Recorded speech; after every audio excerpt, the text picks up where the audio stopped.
पहले धनपुर गांव में एक बूढ़ा लकड़हारा रामू रहता था। सीधा सादा, ईमानदार और मेहनती। दिन भर जंगल से लकड़ियां काटता और बाजार में बेचता। जो भी कमाई होती उसी से पेट पालता।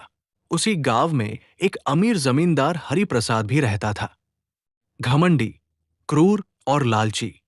गरीबों की जमीन हड़प लेता और उनके साथ बुरा व्यवहार करता। एक दिन हरिप्रसाद को रामू की जमीन पसंद आ गई। उसने रामू को धमकाया, बुढ़ू, अपनी जमीन मुझे दे दे, वरना अंजाम बुरा होगा। रामू ने शांति से कहा, मालिक, ये मेरी पुश्तैनी जमीन है, इसे बेच नहीं सकता। हरिप्रसाद ने झूठे केस में फंसाकर रामू की जमीन छीन ली। गांव का बदला। कहानी शुरू होती है। रात के अंधेरे में एक वीरान सड़क पर एक पुरानी, जंग लगी लाल रंग की कार खड़ी थी। हवा में सन्नाटा था, पर उस कार के अंदर कुछ था, कुछ बहुत डरावना। 20 साल पहले गांव रामपुर में एक नौजवान लड़का था, अर्जुन। उसे गाड़ियों से बहुत लगाव था।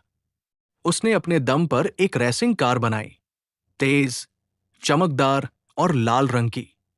उसका सपना था कि वो एक दिन इंडिया का सबसे बड़ा रेसर बने। लेकिन गांव के कुछ लोग, ठाकुर सुरेश, पंडित हरिराम और प्रधान रघुवीर, उससे जलते थे। उन्हें मंजूर नहीं था कि एक गरीब लड़का इतना बड़ा सपना देखे। एक रात उन्होंने अर्जुन की कार में आग लगा दी और अर्जुन उसी कार में जिंदा जल गया। वर्तमान समय 20 साल बाद गांव में अजीब घटनाएं होने लगी। रात में लोगों को इंजन की आवाज सुनाई देती थी। बिना किसी ड्राइवर के लाल कार घूमती थी और एक एक करके वे लोग मरने लगे जो अर्जुन की मौत के जिम्मेदार थे। ठाकुर सुरेश अपने खेत में उस कार से कुचला गया। पंडित हरिराम मंदिर में आग लग गई और वो उसी में जल गया। प्रधान रघुवीर, उसका एक्सीडेंट हुआ और उसकी बॉडी के टुकड़े सड़क पर बिखर गए। गांव में डर का माहौल बन गया। मीरा, गांव की एक बहादुर लड़की, जिसने ठान लिया कि वो इस रहस्य का पता लगाएगी। उसे अर्जुन की डायरी मिलती है। उसमें लिखा था, अगर मेरी आत्मा को इंसाफ ना मिला तो मैं लौटूंगा और अपना बदला लूंगा। मीरा को समझ में आता है कि ये कोई आम कार नहीं है। ये कार अब एक भूत है, एक खूनी आत्मा है। मीरा जंगल में उस कार के पास जाती है और अर्जुन की आत्मा से बात करती है। वो उसे बताती है कि अब उसके दुश्मन मर चुके हैं। अर्जुन की आत्मा एक पल को शांत होती है, लेकिन फिर कहती है, मेरी मौत अकेले नहीं हुई थी। पूरे गांव ने मुझे अकेला छोड़ा था। अब सबको सजा मिलेगी। और तभी वो कार फिर से स्टार्ट होती है और अंधेरे में गायब हो जाती है। वो कार अब भी घूम रही है और अगला नंबर किसका है, कौन जाने। उस रात अर्जुन को क्या दिखा, ये कोई नहीं जानता। गांव में हलचल। सुबह का समय। लोग अर्जुन के बारे में बात कर रहे हैं। कुएं से अब कोई आवाज नहीं आती। लेकिन अर्जुन भी तो वापस नहीं आया। हवेलीदार का बेटा खड़ा है। उसकी आंखों में गुस्सा और चिंता दोनों है। बस बहुत हुआ ये तमाशा। मेरे दोस्त को निगल गया वो कुआं। घूमकर नौकर से कहता है, दादाजी को बुलाओ। अब वक्त आ गया है कि नाना जी इस रहस्य को सुलझाए। पुरानी जीप से एक बुजुर्ग का आगमन। सफेद दाढ़ी, गले में तुलसी की माला, आंखों में तेज। ये हैं नाना, एक तांत्रिक और रहस्यविद। जिस कुएं ने नैना को बंधा रखा था, अब वहां एक नई आत्मा कैद है और उसे मुक्त करने कुएं के पास पूजा की तैयारी कर रहे हैं। चारों ओर दीप जलते हैं।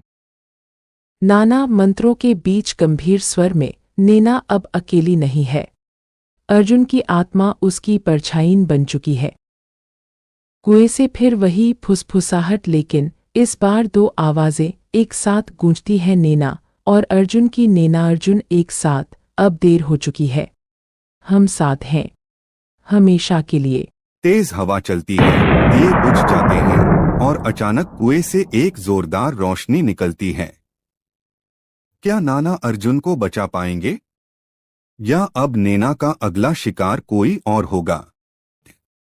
सच्चाई जितनी सामने है, उससे कहीं ज्यादा गहरी है ये कहानी। पहले धनपुर गांव में एक सूखा कुआं था, लेकिन वो कुआं बस सूखा नहीं था।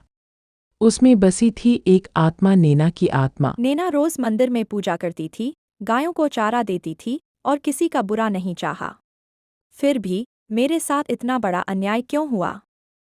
नैना, तुझ जैसी लड़की को मैं अपना बना सकता हूँ, तुझे समझ नहीं आता क्या? मैं जमींदार का बेटा हूँ। अगर तू मेरी नहीं हुई तो किसी की भी नहीं होगी। विक्रम ने अपना गुस्सा नहीं रोका और एक रात उसने नैना को कुएं में धक्का दे दिया। उस रात के बाद से कुएं से कोई लड़की के रोने की आवाज आती। उसने भी उधर झांका, वो लौटकर नहीं आया। अर्जुन, ये सब अंधविश्वास है। मैं खुद जाऊंगा और सच्चाई लाकर रहूंगा। रात में रिकॉर्डर चालू करता है। अगर तुम यहां हो नैना, तो सामने आओ। मैं तुम्हें मुक्ति दिलाने आया हूं। क्या तुम मेरी मदद करोगे? उस रात अर्जुन को क्या दिखा ये कोई नहीं जानता, पर अगली सुबह कुएं से एक रोशनी उठी और फिर कभी वहां कोई आवाज नहीं आई। नैना को शायद अब शांति मिल गई थी।